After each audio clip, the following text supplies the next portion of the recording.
La question suivante vous est posée par Maxime Tremblay. Bonsoir, en tant que président de la République, accepteriez-vous une invitation de McFlop et Carlita? Ça fait référence aux youtubeurs, hein, je crois, c'est ça. Absolument. Voilà. D'abord, je crois que c'est pas exactement comme ça que ça s'est passé, non? Enfin, je ne sais pas qui a pris l'initiative de qui. Je ne sais pas si c'est pas Macron qui a plutôt, me semble-t-il, mais je peux me tromper. Mais je pense que c'est plutôt le service de communication de Macron qui a pris l'initiative d'approcher ces youtubeurs. Ma réponse est non. Ma réponse est non. Ma réponse est non. J'ai la plus grande estime pour les youtubeurs. Heureusement qu'il y a des youtubeurs. Il y en a qui font des travaux formidables. Il y en a d'ailleurs certains qui nous soutiennent, d'autres qui nous critiquent, beaucoup qui nous ignorent. Mais voilà, c'est bien, ça fait partie de la vie, etc. Mais je pense que l'État, et je le disais tout à l'heure, doit être respecté. Le chef de l'État doit garder une distance. On paye d'ailleurs au passage dans cette affaire l'affaire du quinquennat. De Gaulle, lorsqu'il avait créé la Constitution française, avait prévu qu'il y ait une diarchie, comme on dit, deux têtes au sommet. Le président de la République, élu pour 7 ans, qui ne s'occupait pas du quotidien, qui s'occupait de la vision à long terme, qui s'occupait des intérêts stratégiques de la France, qui s'occupait de la défense nationale, qui s'occupait de la diplomatie, et puis des grandes affaires du monde, évidemment des grandes affaires économiques et monétaires. Mais au quotidien, c'était le Premier ministre qui s'occupait du quotidien et qui était confronté aux malaises sociaux, aux grèves, aux revendications, à la gestion dans tous les départements ministériels, la culture, l'éducation, le sport, les affaires sociales, le ministère du Travail, le ministère de la fonction publique, etc. Et c'était le rôle du Premier ministre. Ce qui présentait un gros avantage, c'est que le Premier ministre pouvait être quelqu'un de populaire. Ça avait été le cas de Pompidou. Georges Pompidou, c'était un type assez populaire, la cigarette au bec, parce que ça se faisait à l'époque, qui était là, que les Français aimaient bien brocarder, et qui était plus proche de la population. En revanche, le chef de l'État, c'était quelqu'un qui, lui, représentait l'autorité et la majesté de l'État.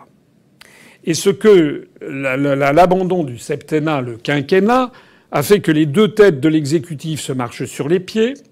Au même moment, beaucoup de pouvoirs ont été transférés à l'Union européenne, à l'OTAN, à la Banque centrale européenne. Donc il y a de moins en moins de pouvoirs pour deux têtes qui ont maintenant exactement la même durée de vie, et de telle sorte qu'en fait, ils se marchent un petit peu sur les pieds l'un et l'autre. Il y a eu d'ailleurs des crises mémorables. Par exemple, entre Nicolas Sarkozy et son Premier ministre François Fillon. À la fin, c'était devenu à couteau tiré. Dès qu'il y avait un moindre truc, c'était à qui allait se précipiter pour se montrer devant les caméras.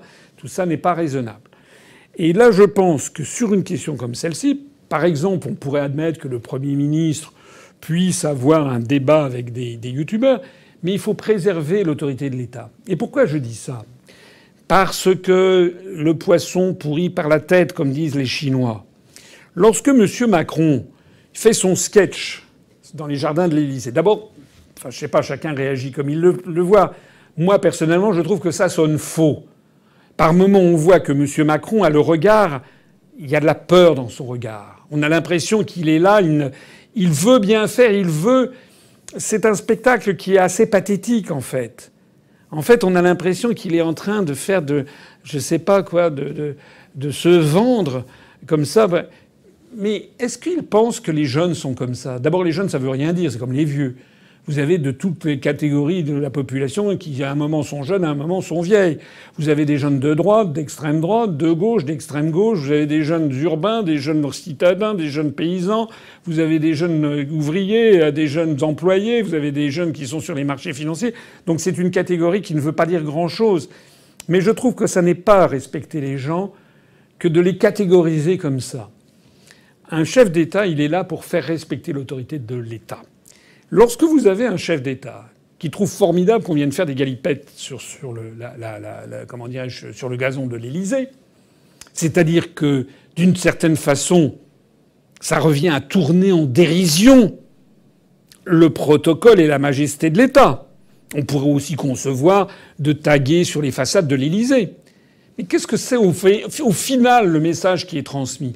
Ça veut dire finalement, bon, voilà, il n'y a plus de limite, quoi. On peut faire tout et n'importe quoi. Mais si on peut faire une galipette dans le jardin de l'Élysée avec un président de la République comme un bonnet, ah, tu fais bien des roulades, à ce moment-là, pourquoi se gêner? Pourquoi ne pas aller faire des tags sur des commissariats de police en banlieue ou même tirer au mortier? Puisqu'on remet en cause l'idée même d'un respect d'une autorité quelle qu'elle soit.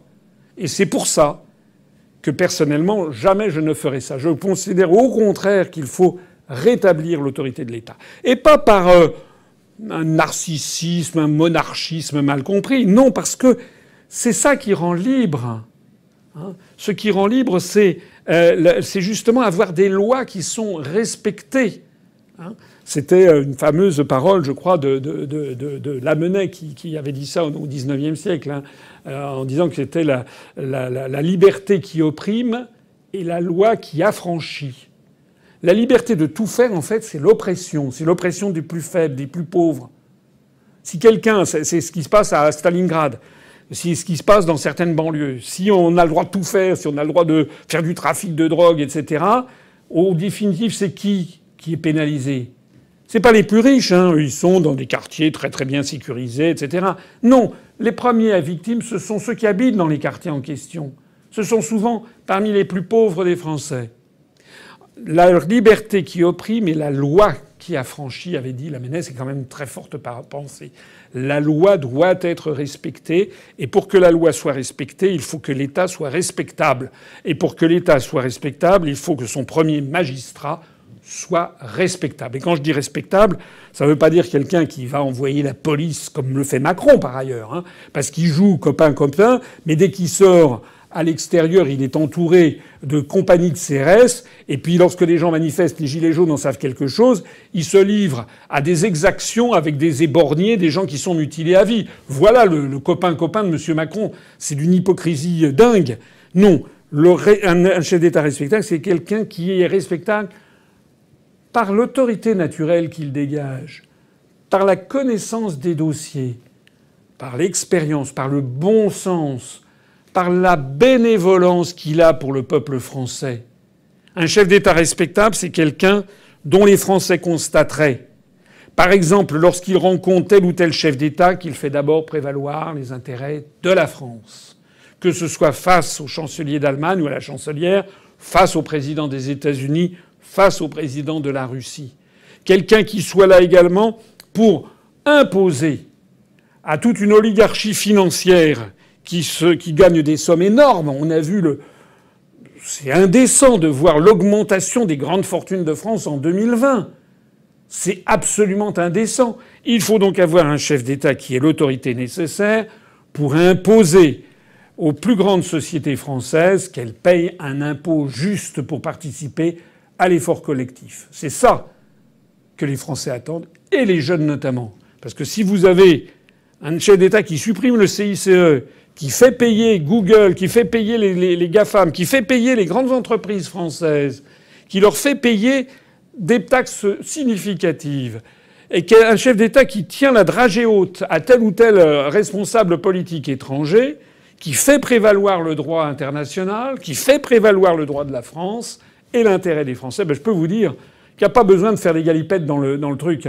Les gens éprouveront naturellement un respect pour ce chef d'État qui sera devenu en fait, d'une certaine façon, le père de la nation, celui qui a représenté au mieux les intérêts de la France.